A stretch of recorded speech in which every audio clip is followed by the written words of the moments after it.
Conditional probability might sound like math jargon, but it is actually a way to make better decisions when new information arrives.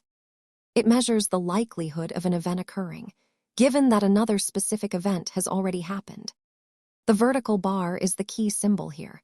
It means given that, which changes the entire landscape of the calculation. Investors use this to update their outlook. If a company misses earnings, the probability of a stock price drop changes. Unlike flipping a coin where the past doesn't matter, conditional events are deeply linked by cause and effect. Notice how the probability jumps when we add the condition of a recession.